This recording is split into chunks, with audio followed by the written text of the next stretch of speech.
আজকের রেসিপি চুনো মাছের টক। সকলকে গুড়িয়াস কুকবুকে স্বাগত জানাই। চুনো মাছগুলোকে ভালো করে ধুয়ে নুন হলুদ মেখে রেখেছি। কড়াই গরম করে তাতে সামান্য সর্ষের তেল দিয়ে পাঁচফোড়ন সোমবার দিয়ে দিলাম।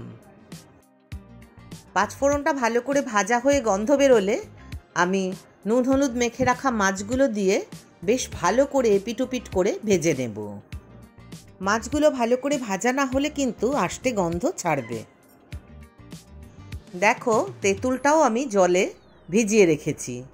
আমি এই তেঁতুল গোলা দিয়েই মাছের টকটা করব। আমাদের রেসিপিগুলো ভালো লাগলে লাইক করো, কমেন্ট করে জানিও কেমন লাগলো।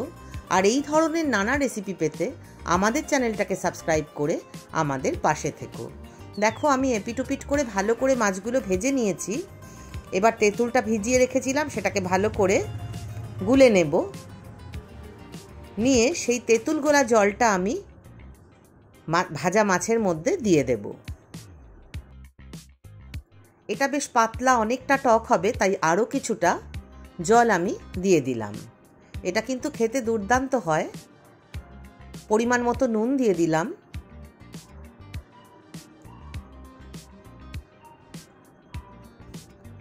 দিয়ে দিতে হবে পরিমাণ মতো মিষ্টিও।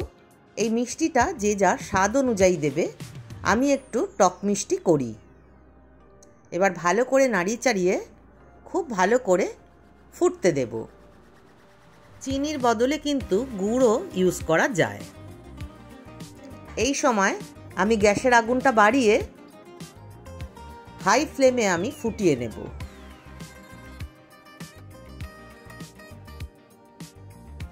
দেখো, টকবক করে ফুটে উঠেছে। এইবার আমি নুন মিষ্টিটা চেকও করে নেব। যদি প্রয়োজন হয় দিতে হবে আর একটু করে।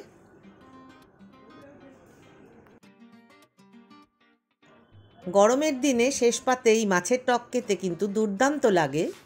একটু সাথে যদি লেবু পাতা হয় তাহলে আরও ভালো লাগে খেতে। লেবু পাতা চটকে সেই লেবুর গন্ধটা হলেও খেতে খুব ভালো লাগে। দেখো, আমার কিন্তু মাছের টক একদম রেডি।